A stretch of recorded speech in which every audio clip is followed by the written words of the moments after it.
Hi everyone, my name is Adam, and today we have a very interesting and confusing test. All drivers have an obstacle on the right. How do they separate at an intersection, and what order will the vehicles pass the intersection in the situation shown in the picture? Answer options. 1. Blue car, white car, truck. 2. White car, truck, blue car. 3.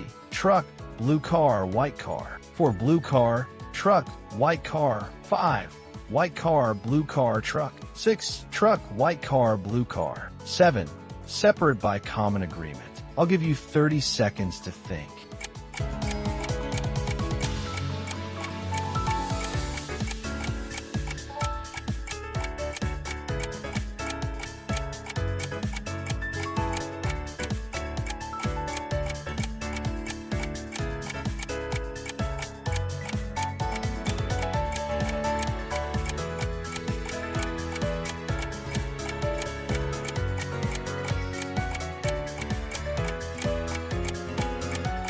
Task analysis. 3 vehicles have approached an unregulated intersection of equal significant roads, all drivers of which are turning left. Since there are no traffic lights and priority signs at such intersections, the drivers are obliged to separate according to the traffic rules.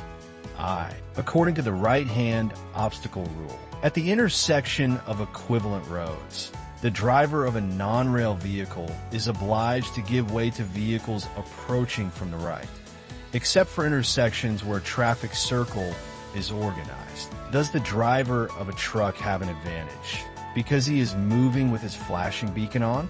No, because the beacon on the truck is not blue or red, but yellow. Flashing beacons of this color do not have priority in traffic, but only serve to attract the attention of other drivers. Consequently, the drivers should separate according to the right-hand rule. But the picture shows a rare situation when all drivers have an obstacle on the right side. Therefore, the best solution is to separate by common agreement. For example, the driver of the blue car blinks his headlights to let the other cars pass. Thus, the truck driver will be the first to pass, because he will have no obstacle on his right. After him, the white car will pass. The correct answer is number 7. Write your answers below in the comments. Put a like, share the video with friends, and subscribe to the channel. Good luck to everyone, and see you soon.